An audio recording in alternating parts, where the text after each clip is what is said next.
people who control the world are not the strongest, they are not the smartest, they are not even the richest. They are master manipulators. They understand one thing: how to make people do what they want. Not with force, not with threats, but with psychological tactics most people never even notice. Because when you can influence decisions, you don't need to fight. You have already won. In this video, you are going to learn the 7 most dangerous manipulation tactics ever used in social situations. Some are subtle, some are uncomfortable, and some are so effective, they can completely change the power dynamic between two people. We will even explore one tactic that will make you question if soulmates actually exist. But before we dive in, we need to understand why these tactics work in the first place. The Irish playwright George Bernard Shaw once said, "The single biggest problem in communication is the illusion that it has taken place." Think about that for a moment. Manipulation thrives in that illusion. It thrives when we assume we understand someone's intent, when we don't question what's really being said, and when we react emotionally instead of thinking critically. So let's break down not just what these tactics are, but how they are used, why they work, and when to be most vigilant. We'll start with one of the most psychologically devastating tactics of all. Tactic 1: gaslighting. The most dangerous manipulation tactics is gaslighting. This isn't just lying. It's a systematic attempt to make someone question their own memory, their own feelings, and even their own sanity. It's a power play designed to make you dependent on the manipulator's version of reality. A manipulator uses this by flatly denying events that you clearly remember. Imagine this. You clearly recall a conversation, a promise made. Later, you bring it up. The other person looks at you, calm and almost confused, and says, "That never happened." You freeze for a second, because you were sure. Then they deliver the killer blow. You always misunderstand things. You're so sensitive. Now your certainty starts to slip. You replay the situation in your mind again and again, trying to figure out if you really got it wrong. That quiet confusion is where this tactic becomes powerful. They aren't just winning an argument. They are destabilizing your very grip on reality. If you are the one being gaslit, the power move is to trust your own memory and perceptions first. Remove yourself from the conversation if you have to. If you ever catch yourself thinking about using this tactic to win an argument, stop. It doesn't create resolution. It destroys the other person's trust in themselves. You want to be on high alert for this, in close relationships and environments where emotions run high. Because the more you trust someone, the easier it is to doubt yourself when they confidently tell you that you are wrong. Have you ever had a moment where you felt completely sure about something and someone made you question it? If yes, just comment "been there." Tactic 2: intermittent reinforcement. The hook of hope. Another dangerously effective dynamic is called intermittent reinforcement.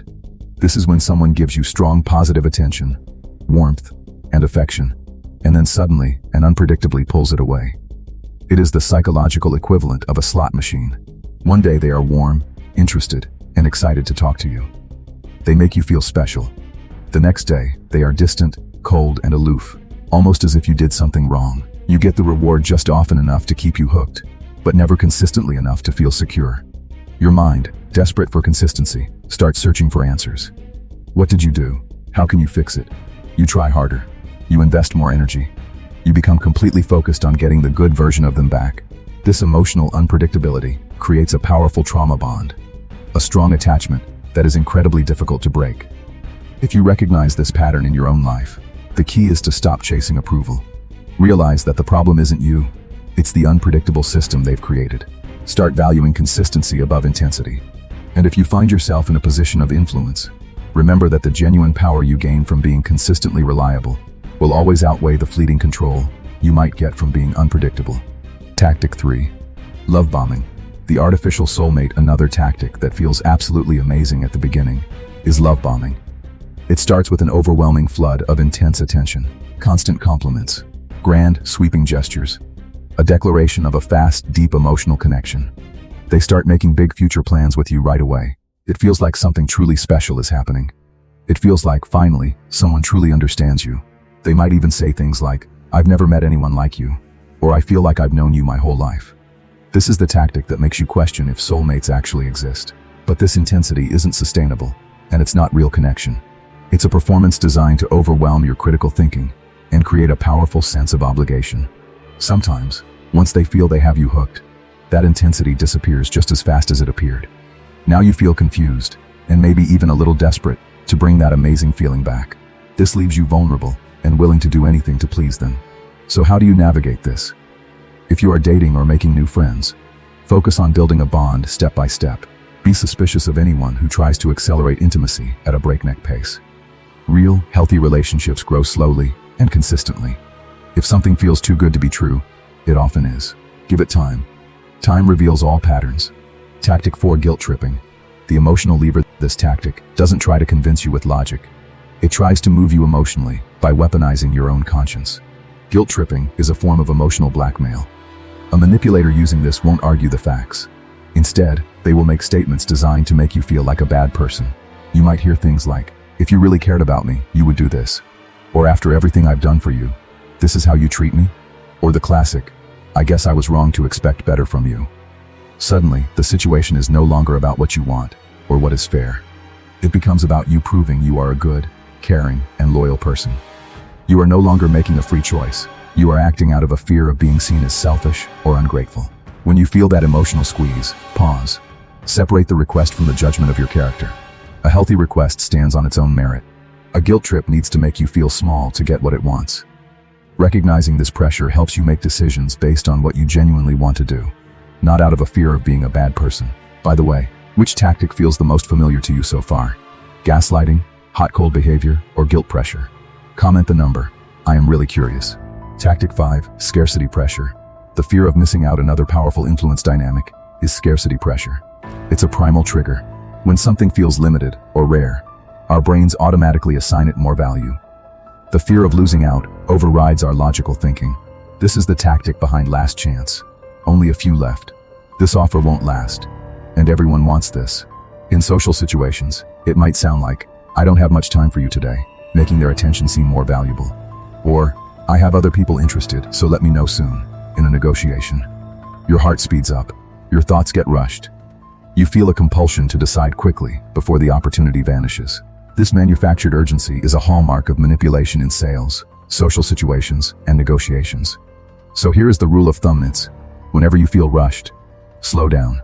Ask yourself, is this truly scarce, or is this pressure being manufactured to force my hand? Strong thinkers know that real opportunities don't disappear in 5 seconds. If you have a genuinely limited skill or resource, stating that fact is fine. But creating fake urgency to trap someone is where it crosses the line into manipulation. Tactic 6: social proof influence. The safety of the crowd. Humans are social creatures. We naturally look to others for cues on how to think, feel, and behave, especially in situations of uncertainty. This is called social proof. Manipulators exploit this by creating the illusion of consensus or popularity. If everyone in a room is laughing at someone's jokes, you will start to perceive them as funny, even if you didn't get the joke. If a group of people seems to respect and listen to someone, you will instinctively trust them faster. You see this in every area of life, at school, at work, online with likes and followers, everywhere. "Look how many people love this product" is a classic example. This isn't always malicious. You can build genuine influence by letting your reputation and the positive feedback of others speak for you.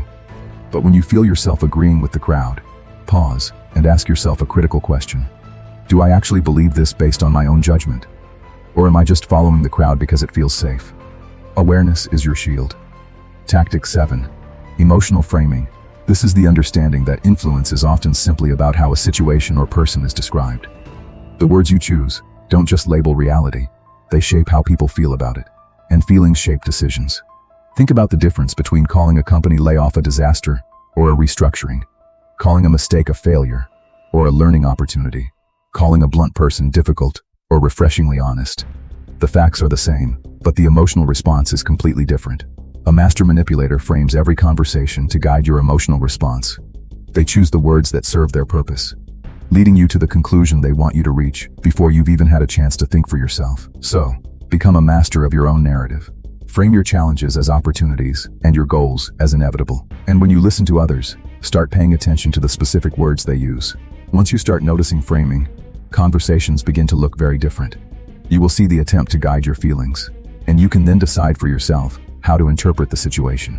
The truth is, the most dangerous manipulation tactics rarely look dramatic. They look normal. They happen in quiet conversations, in text messages, and in everyday interactions. But when you start seeing the patterns, you stop reacting automatically. You start understanding people better.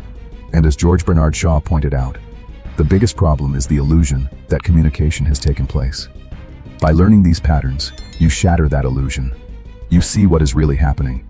And understanding people, truly understanding them, is one of the realest forms of social power there is.